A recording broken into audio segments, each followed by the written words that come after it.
Okay. Talk more. Cabin is silent aside from the occasional swish of air as Gaichu steps through sword forms. He holds each stance for a few seconds, practicing a given swing a few times before switching to the next. Hello, Fist. A single bead of sweat rolls down Gaichu's temple. As he holds his position, after a few moments, he shifts to a relaxed stance, starting the form again. Pardon me for continuing my exercises. I feel that I have been letting them slip of late. Are you worried you're getting rusty? No, that is not quite it. Rather, I wish to learn to bring my enhanced strength and speed to bear. In order to do so, I must ensure that my blindness does not hinder me. Perfection is a journey, not a destination. Gaichu lifts his sword, offering its edge first towards you. Do you see that edge?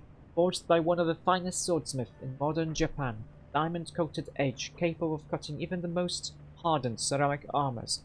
But what good is a sharpened edge without the precision to apply it? When I was still a man, I could have cut a single pea in half with my eyes closed. Oddly, after becoming blind, I cannot replicate this feat. Running the back of a claw along the blade's surface, Gaichu smiles thinly. I think soon I will be able to perform this feat again. I simply have to train my body to ignore the senses that it no longer has. Pay attention to the new ones. Now, what is it you would like to discuss? Yeah, has it been difficult to learn to fight while blind? It is not the easiest thing I have attempted, but neither it is the hardest. Placing his sword off to one side, Gaichu turns to face you. Emptiness is form. It is one of the great lessons of the Hagakure. Train sufficiently, and both swordsmanship and obedience will come instinctively. That is the closest to perfection a man can attain.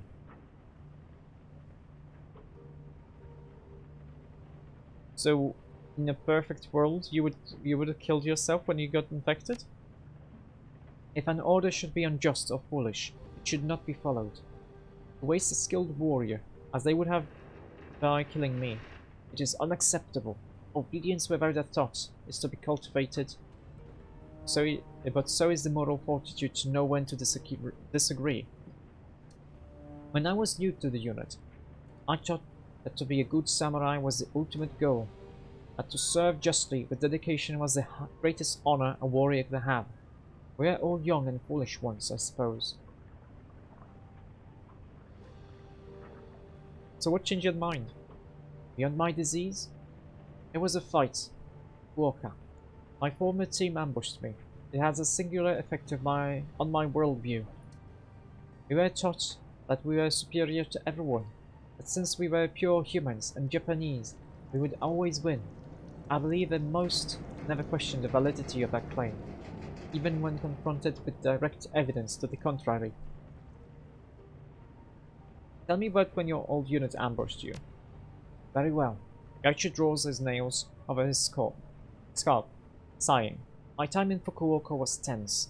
Since leaving Keihanshin, I had been careful to stay out of sight by moving on foot on the back of automated delivery vans.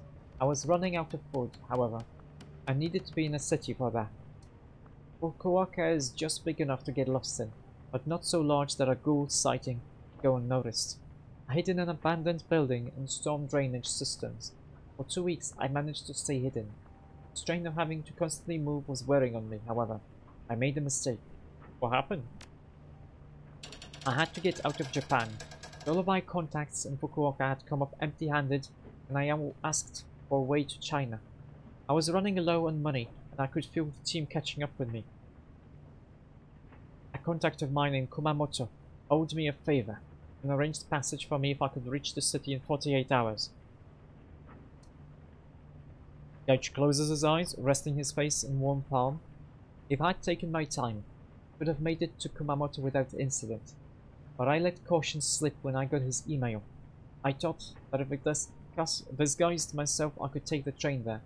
Get out before my unit got any closer to finding me. I still don't know how they found me. Magical tracking, perhaps, or simply a well-developed spy network. Regardless, they found me. They were waiting for me at Hakata Station. It was an ambush. What did he do? Actually, that's a very public place for an ambush. It is. I suspect their orders were clear, however. Do whatever it takes to kill me. Civilians expendable. For units like the Red Samurai, ordinary laws do not apply. Mission success is the only concern. I had taken steps to disguise myself as best as I could, relying on the sheer number of people to conceal my presence. I suspected that the team might attack while I was in public, but I did not realize just how expendable the civilians were. When they blew the C4 charges over the station's western entrance just to box me in, I realized how much I had underestimated them. I assumed that the train had derailed, honestly, but then I smelled the telltale acrid vapor of the explosives. Rachel wrinkles his nose at the memory. Once you smell it, you'll never forget. The plastic explosive that we used was a particularly sharp odor. Has an odor, like old cheese. Something to do with an olfactory taggant added to help track it if it is stolen. I remember stumbling across through the dust and debris, trying to find my way to the rail platforms. They attacked from all sides, using their confusion to strike at once. Could hear Ishida and Takagawa behind me. Aomori and Sasaki charged out of an access corridor, just ahead of where I had been standing. Sasaki threw a firewall down behind me, cutting off retreat, while Aomori started firing. Well, it sounds like you didn't have much choice but to defend yourself. Gaichi nods, lips pursed. That is so. Training took over. I knew I had to survive, and I was not thinking of anything but survival. So I charged Sasaki and Aomori. They were only 15 meters away from me. The only advantage I had was that they were as blinded by the dust as I was, but I could still hear and smell them. Sasaki threw a lightning bolt at me, but I managed to roll under it. As I came up, Aomori's light machine gun was swiveling down. I felt time stretched out as I stared down the barrel. I caught Aomori in the throat with the tip of my sword. It was a maneuver I'd practiced hundreds of times before. There was no resistance as I cut through his trachea, and he fell as I rolled to the side. I could hear him choking for breath as he dropped. Gaichu exhales a humorless laugh and shakes his head. It is strange to think how clear that memory is, even now.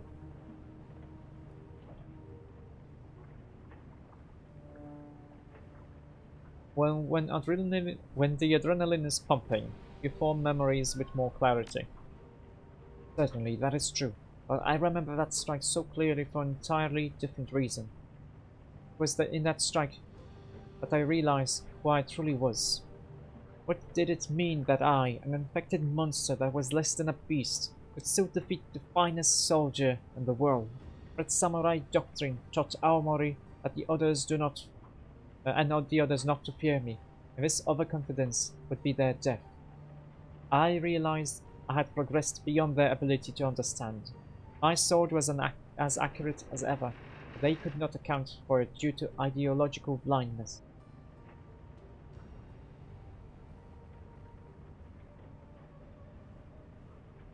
Other units wouldn't have made that mistake. Perhaps not, but that is what I mean. Renraku told us so often of our excellence. He also taught us to discount the strength and cunning of non-humans. I could no longer define myself by my association with them, as it was apparent that I had surpassed them. This was not a mistake I would have made. Sasaki was the next to fall. As I turned away from Aomori, I realized she must have seen me strike him. Her eyes were wide, and I could feel her fear and anger as she tried to summon another spell. She seemed caught between healing Aomori and attacking me. Daichi taps himself on the forehead just above his right eye. It was there, on Sasaki. A downward stroke from Yodan's stance. She had hesitated, just as Aomori had. I felt the breath go out of her, like someone had deflated a tire. She just slid down into a pile. I think she was trying to ask me how when I ran. What about Ishida and Takagawa? Okay, so he killed the two lovers. At least there's not gonna be that kind of angle when the team comes for revenge. What about the other two? My goal was survival, not victory. Takagawa was too far away. and I did not see Ishida, only smelled him, so I ran. Trains had been shot. I mean, he was blind, obviously he couldn't see them. The trains had been shut down due to the explosion, but as long as I could get out of Hakata Station, I knew I could escape. They did not follow me out into the city proper. From what I heard via the Matrix, the event was reported as a terrorist attack that was thwarted by brave Renraku soldiers. Gaichu snorts, lips curling downward. Brave, foolish soldiers. Okay. If you killed two of them, why are they still hunting you? Gaichu does not answer immediately. He seems uneasy with the question, fidgeting with his fingers. I am unsure why that would make a difference. Can you explain what you're driving at?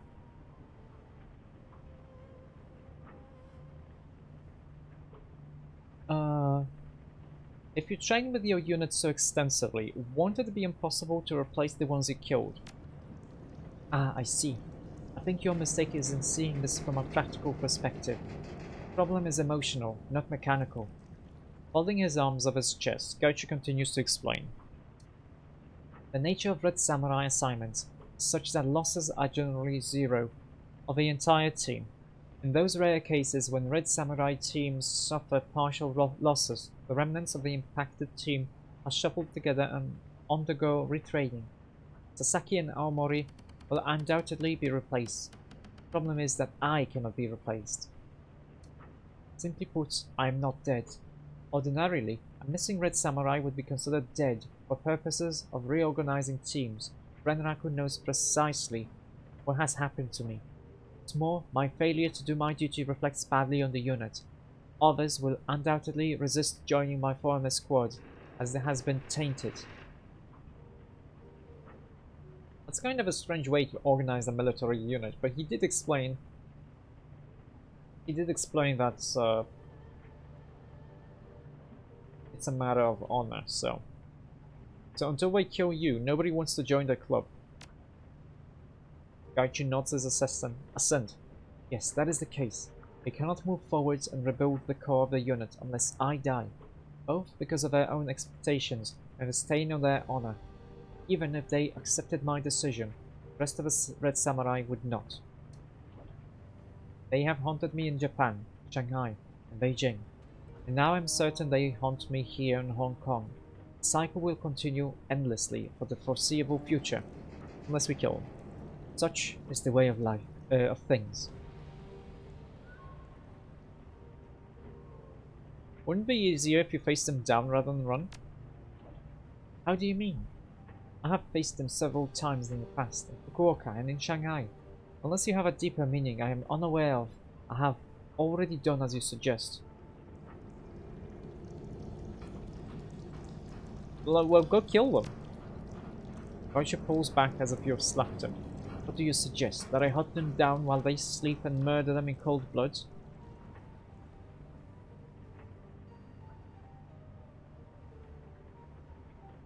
Well, you define yourself by your opposition to your own life. What?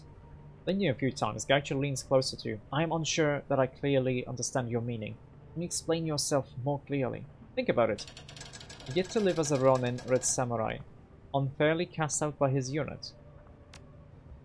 Ah, and you believe that absent that opposition, I would have little to define myself. That is very cheap philosophy, Fist, and unworthy of you. Okay. What have you accomplished other than simply surviving? Throwing himself up and puffing out his chest, Gaichu glares at you. You tell me, what do you see? I am the creature that stands in front of you. What it is that I am, in your opinion? A free man who can choose to live as he pleases. Yes, that is what I am. So why is it that you do not accept that this is what I am doing? I seek to perfect myself, my skills, and my abilities in combat. Perhaps this is not the path I would have walked when I was younger, but I have been a soldier for so long that I cannot imagine devoting myself to any other trade. This does not mean I am tied inextricably inextricably to my unit. It simply means I am shaped by my history, as we are all. As we all are. As are we all. I can speak, yes. I appreciate your concern about my history and my unit, but I assure you, I'm doing all right. I must learn to adapt to my new condition and lifestyle on my own. Time will come when they find me in Hong Kong. Okay, what does perfecting yourself mean to you anyway? I do not know. I'm certain that sounds like an evasion, but it is not. There's no roadmap for being a ghoul who is also a freelance killer. I only know that my instincts are stronger now than they were when I was an ordinary man.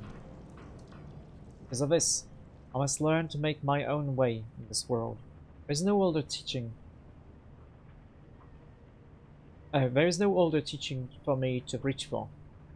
Gaichu suddenly cocks his head. Is this why you are concerned about my history with the Red Samurai? Of course, I want you to make the most of your new life. Gaichu grins several times, the surprise evident. That is remarkably kind of you, Fist. Were this a year or more ago, I would not believe you. After having seen how you handled the Wumpoans, however, I do. I am no longer simply a man. That is a fact of my life. I am beyond that. I do not know if I am better for it, but I know that I am different for it. The fact that I am different, however, cannot be denied. I put a question to you then. If you had been changed into a ghoul, what would you do? How would you improve yourself and learn to live with your condition?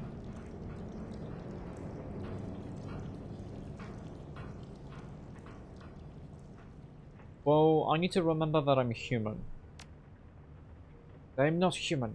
I mean a person.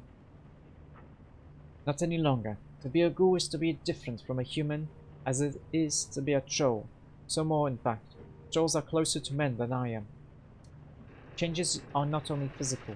As I mentioned before, my mind is more instinctive now, and reasoning is more difficult.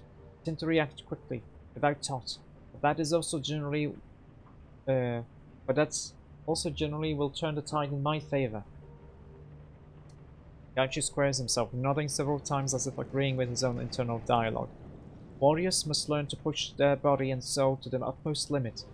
So too it is with me. My body and soul are no longer that of a man. I must learn to use these differences as an advantage, rather than a handicap. Perfection is not a destination, it is a journey. One must strive to become the purest form of oneself that one can be. Okay, what will you do about your unit when they come looking for you in Hong Kong? I am not sure. I'm unsure. You have given me a great deal to consider, and I do not mean that lightly. There are several actions and possible outcomes I foresee. I could, as I have before, relocate to another city, leave Hong Kong, travel to somewhere further afield, Lagos perhaps, or Montreal. It would have to be some place where Ranraku's influence was minimal, and where the unit's presence would be immediately noticeable. This has been my plan of action in the past. I could also keep a low profile, staying near, hope that they are unable to find precisely where I am hiding. Undoubtedly, Ishida would command the team to keep looking. I believe it would only be a matter of time before they found me, but if it were a sufficiently long time, they might be recalled. I could also confront them, throw them out into the open at a time and place of my choosing. They are nothing if not predictable in their efforts to follow Red Samurai operational doctrine. That plan could succeed, but it could also put you and civilians at risk. I am unsure how I would draw them out in the first place.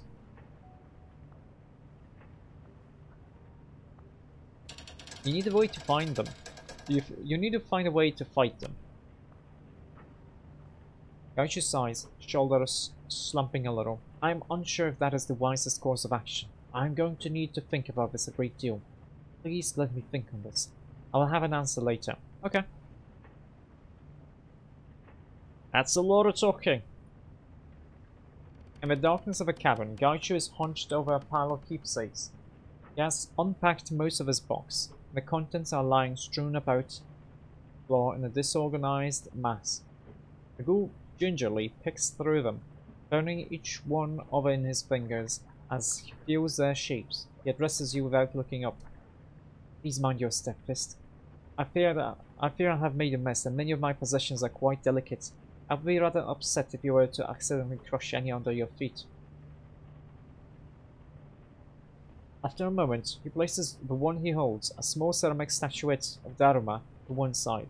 Lifting his face, he touches his brow in salute. I apologize for the mess.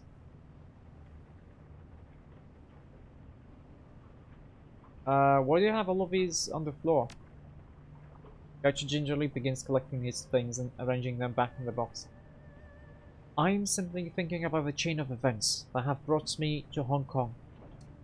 I've been considering our talk about my former unit, about what my plans are with regard to the incessant hunt and need for closure. I began to think that I too need closure, an end not only to the hunt, but to our dance around the core issue. One of us must die, so that the other might live. As it is, we are locked in stasis. How do you plan to accomplish that? That is the question that I have been bent my mind to answering since we last spoke. It is not an easy question to answer. My initial thought was to strike at a secure Renraku holding, something valuable enough to draw the attention of the Red Samurai, and ensure that the Renraku reported that a ghoul was involved in the mission. Turns out that was not necessary. I began searching Shadowlands BBS for any jobs against Renraku holdings here in Hong Kong. Gaichi taps his braille reader with one toe. It is surprisingly easy to use the Matrix when you can read postings with your fingers. Slower than direct interface, but certainly possible. I also began to offer a reward for information on Red Samurai teams known to be in the city. A modest reward, nothing that would attract too much attention, but enough to keep people interested. Gaichi grins thinly, cradling his chin in one hand. This bore fruit. A Red Samurai team arrived here a short time ago, smaller than normal size. Could be them. It is definitely them. Eye contact described Ishida and Takagawa perfectly, as well as a new heavy gunner, most likely from another disgraced squad. What's more, described a woman who looked exactly like Sasaki, with a scar here on her forehead. Oh, she didn't die. Gaichi draws a finger down across his brow over his right eye. Precisely where I cut her. Is this going to be a standard fight then? Gaichi cocks his head, giving you a look of confused disdain. Of course not. Why would I be interested in a fight where I did not stack the odds in my favor? I have no intention of allowing them even the slightest chance at victory. I will set an ambush, spring it, and eliminate them. All of them. I have found a job I am certain will draw a Red Samurai response. Renraku is moving a prototype drone through Hong Kong, on the way to a research facility in Chiba.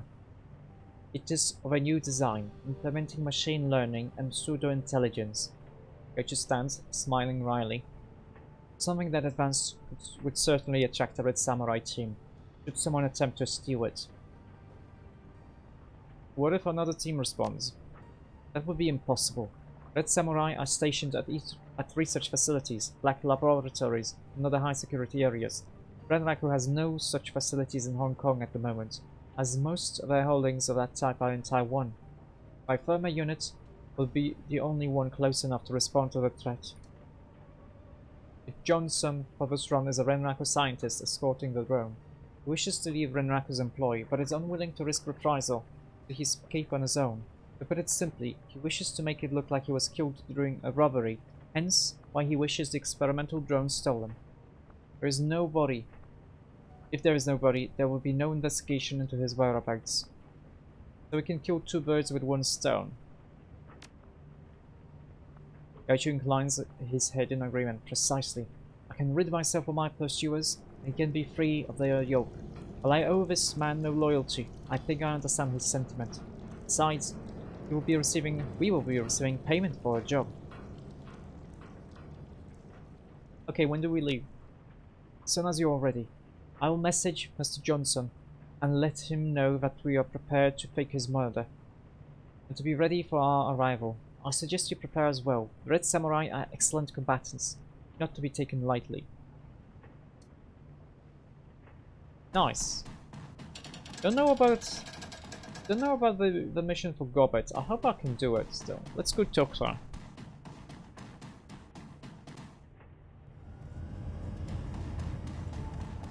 Hello Gobbet, what's up? Oh, she doesn't want to hang out. Okay, maybe we can do it after... Maybe we can do it after this mission. Let's also look at the ABS stuff.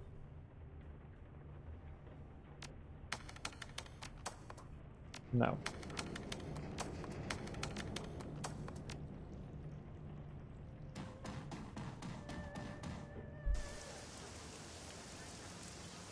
Alright. I guess I'm gonna have to take him with me.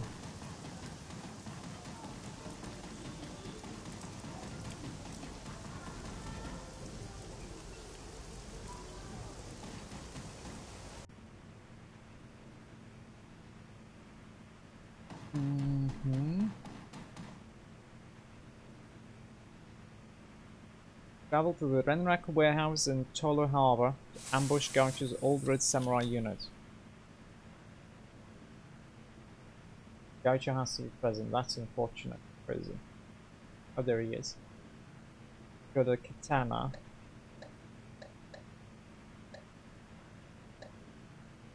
So useless.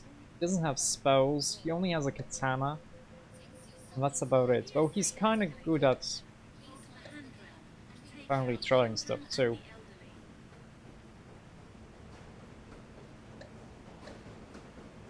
Okay, let's go with Gaichu. Let's go with Rakta. Do we want Goblet or do we want Isabel? I think I'm gonna have Isabel in case we need to hack something. I think it would be better to just have her, because otherwise I can't get any hacking done.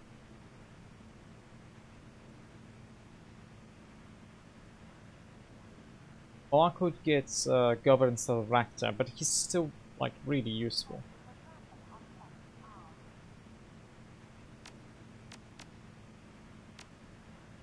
Cavalier Deputy. Oh, he's got a better weapon. Damage, yeah. What do you have? Coats. Didn't upgrade this from last time, I think.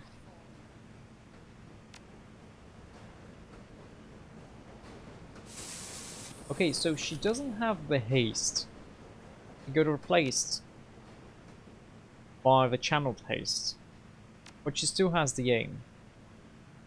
Okay. Yeah, this is a fine team.